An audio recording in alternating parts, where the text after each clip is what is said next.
to my channel. I'm Steve Down. This is my guitar. If you just joined us on this channel, then we are looking at John Scofield and Pat Metheny's The Red One, which is taken from I Can See Your House From Here.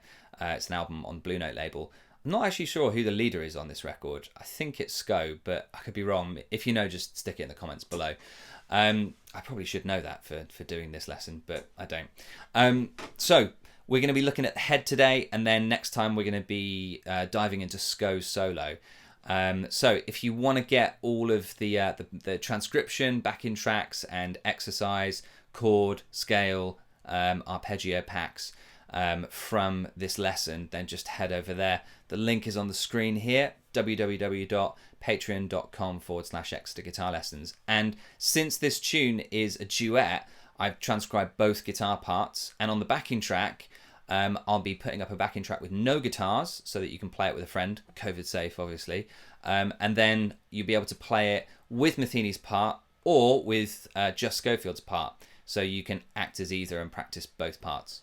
On the topic of Patreon, I just want to say a massive thanks to all of my patrons. Just going to read out your names. So there's been quite a lot of you over the last few weeks. So thanks to Nathan, Oliver, Bill, Charles, Jonathan, Kelwin, Florian, Bob, and Dominic. So I've been having some great conversations with you guys via email. So for the rest of you, if you want to get some more information, or you just want to ask a question, you don't want to do it publicly on the page or on here, then just find me an email or a direct message on Patreon. If you want to support me, then and you don't want to do a subscription monthly and you just want to do it one-off, then buy me a coffee. There's a link below to do that. Or I'd still just appreciate you subscribing, liking, and sharing the channel. Don't forget to hit the bell if you want to get the updates. But doing that, I value that just as much as you signing on to the Patreon or buying me a coffee. So thanks to everyone who supports this channel in any way. So this week we're going to get getting stuck into the head. So let's take a look at the A section.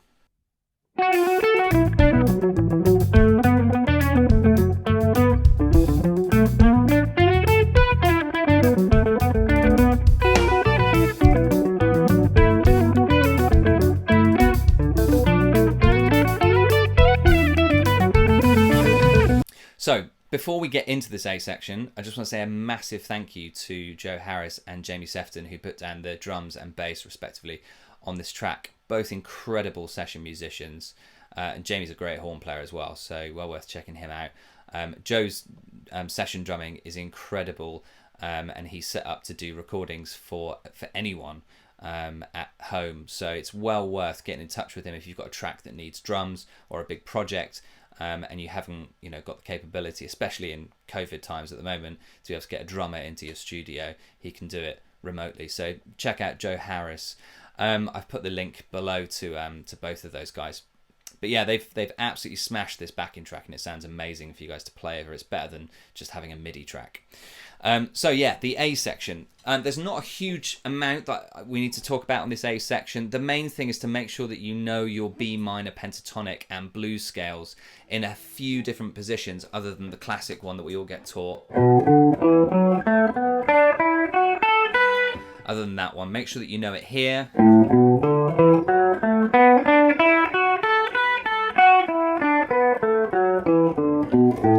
And also up here as well.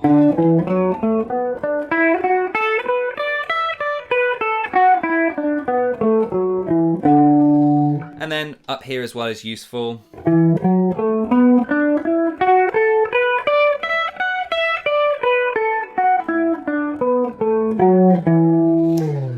The reason being is just that both guitarists, both Metheny and Sco, do dip into the other sections. Their main port of call is kind of here and here, but they do dip into, and also Sco up here does go up there. So it's worth making sure that for your own development as a guitarist that you know those other positions. They're all in the scale packs, which I've popped over on the Patreon page, so head over there if you want those. The other thing to make sure that you know is these little kind of blues licks that they play.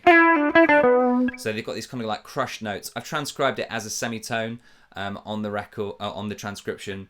but it is kind of crushed in places, almost like a grace note. And let's go up here. So just make sure that you know how to do that. It's sliding from the blue note back into the fourth note of the pentatonic scale, and then on into the rest of the lick. So it's kind of like it's pretty much accented the way they play it.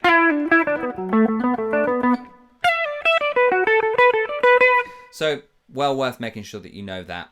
Other than that, it's pretty straightforward. It's just quite tricky and quite fast to play. Don't be put off by the fact that it's counted in at 208. It's a reggae kind of feel, so it's not as quick as you might think. But it's just that because of the feel of it, it's better to count it in 208 BPM. But yeah, don't be put off by that. The two parts, they play in unison for the first time, and then they separate off in the second time, and Sco comes in basically playing a harmony in fourths. There's an awful lot of legato going on here, and they do change around how they approach it each time. I've stayed pretty close to the record on the transcription, but I haven't gone too overzealous with it. So there may be a couple of hammer-ons or slides that I just haven't included, so as to make it a little bit easier for you to actually just get on with playing the thing rather than worrying too much about the idiosyncrasies. But Scofield's got an awful lot more than Metheny does in there, so if you want to make sure that you're getting Sco's kind of sound, then you're going to want to make sure that you're looking at his articulation on there, particularly the slides on there. And on that note, the opening slide that's on there, I am using one finger for. The same for Sco. I'm using my third finger for Sco's part as well up there. So make sure that you practice doing that little opening line, because you've got to make sure that you get that in time, because it is on the and of 3, 1, 2, 3, and the same for Sco, 1, 2, 3. So just make sure that you're getting the articulation right for that opening part, because it is fairly important to this tune. But the rest of the tune, like I said, they change the approach with articulation almost each time, almost like it's improvised. So as long as you've got the general vibe and the general feel, I think you can do a good job of this tune. I don't think you necessarily need to do every tiny little piece of articulation that I've transcribed in there. So let's move on to the B section.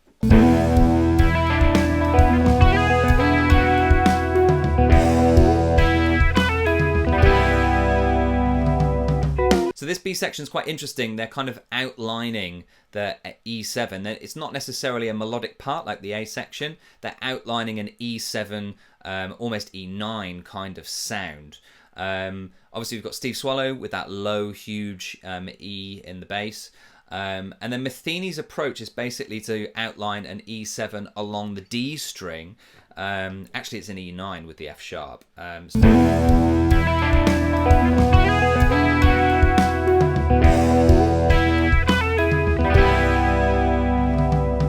So we've got B, D, F sharp, and then he slides from A back to G sharp. So it's definitely an E9 kind of sound that he's putting in there.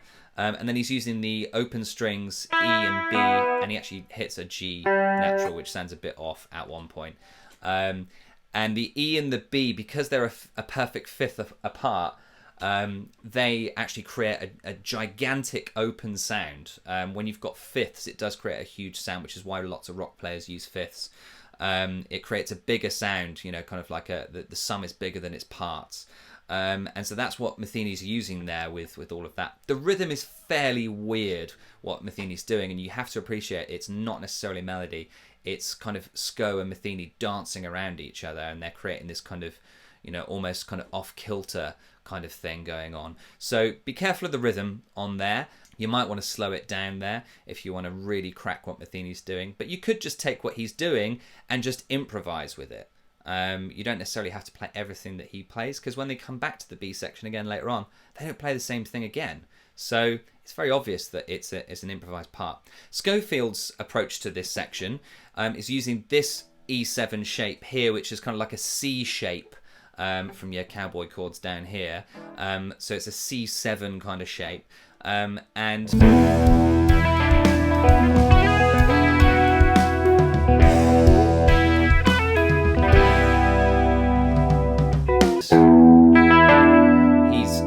playing the open E in the top, and then another E here, and then the D here, again outlining that E7 sound, and then more open E's. The open strings give that big sound, sliding back to the ninth. And then he responds to Metheny's little line up here, the A, and he actually plays it. It's still the same pitch, it's just in a different place.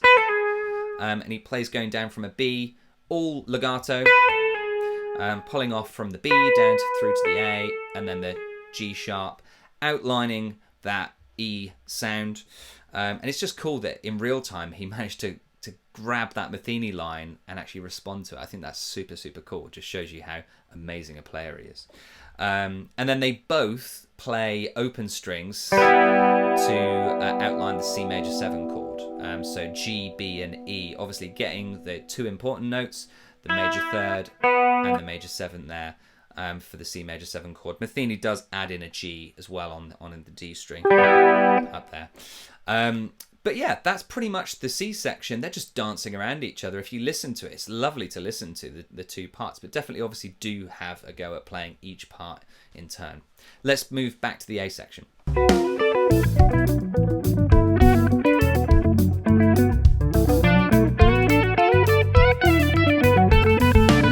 So this A section, nothing more to say about it really, other than the fact that Scofield kind of varies what he's doing. He's kind of repeating a few notes here and there, rather than sticking to the chart that Metheny's probably put in front of him. But yeah, other than that, it's the same kind of thing. So again, just make sure you know your pentatonic scales in a few different positions, and then also make sure that you know the technique behind that little kind of blues phrase that they both play. The other thing to say on this is to make sure that you're practicing stuff laterally up the fretboard. We could see that earlier the reason why they are able to use those notes from the other positions is the fact that they know their scales laterally up the fretboard. So it's worth making sure that on each string you know your minor pentatonic scale up the fretboard. And also on the upper strings as well. I quite like to, I was chatting to Dominic about this, I quite like to play it in groups of 2. And I think that the cage system, which is great, it's a good approach, doesn't fully prepare you for being able to improvise if you only use that. You do need to use a few other different approaches in order to be able to gain a really good understanding of the fretboard. And so I like to use 2 strings on the top of the guitar and play the pentatonic scale going up like that, because it's just going to aid you in being able to join all of the different positions together and make sure that you don't end up in one position for your playing. Otherwise you just become very one-dimensional as an improviser. So joining it all together using lateral as well as vertical approaches is a really good way forward. And yeah, like I said, with that last part, Metheny knew how to get that sound on the B section with the E7 on the D string, because he obviously knows his E7 along one string, which is great. So make sure that you know that too. Let's move on to the C section now.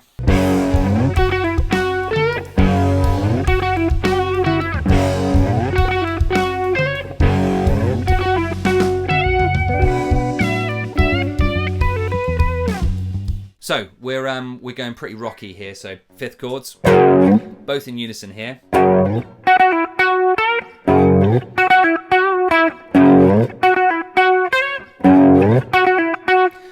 Scofield obviously goes up to, and Metheny stays on that note there. They're outlining an F7 chord. So they start on that blues curl, going from the A natural up to the A sharp. And Metheny goes back to the flat 7. Scofield does that there, which is pretty cool.